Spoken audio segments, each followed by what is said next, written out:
Hey, how's it going? Let's see what's in the news today. Facebook has just been handed a $7 billion fine, the biggest ever copped by a tech company. While that seems like a huge amount of cash, some reckon it should have been a lot more. So why is Facebook in such big trouble? Breaking records is usually pretty cool, like balancing the most spoons on a human body. Cool. This record-breaking $35,000 dessert. Expensive, but cool. But record fines, not so cool. Facebook's been fined $7 billion for illegally sharing some of its users' personal information. See, when you sign up to Facebook, you agree to a whole bunch of terms and conditions, including that the app can collect and sell your information to other companies. Things like your personal details, as well as what you've liked and shared. But last year, a political consulting firm, Cambridge Analytica, was accused of taking this sort of information from around 87 million people and sharing it with other companies who didn't have permission to use it. And there are claims that it may have been used to help political campaigns, including US President Donald Trump's.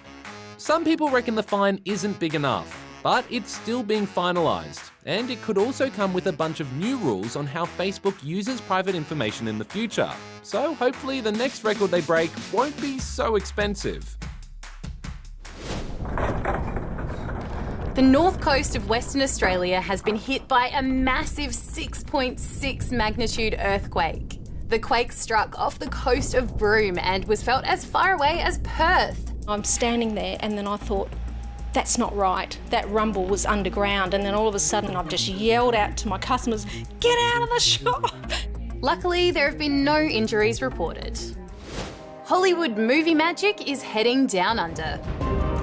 Star Wars creator George Lucas is opening a studio in Sydney for his visual effects company Industrial Light and Magic.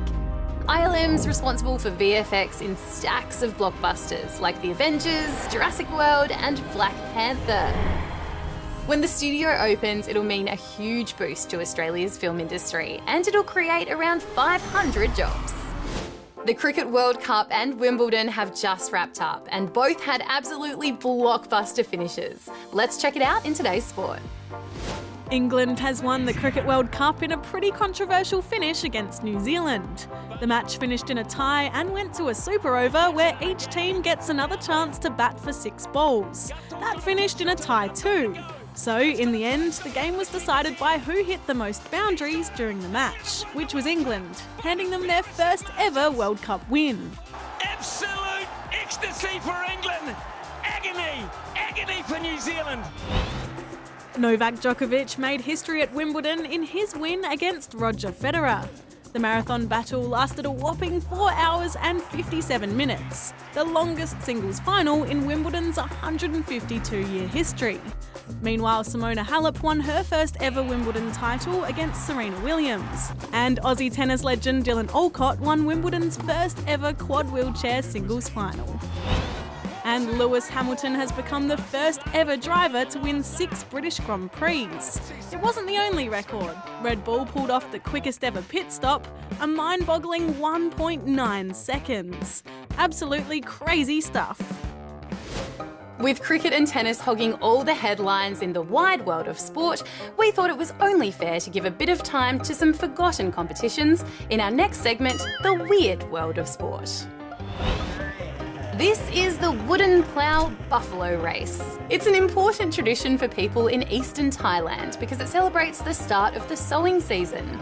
The buffaloes are usually busy helping to, sow seeds at this time of year, but they probably don't usually move quite this quickly.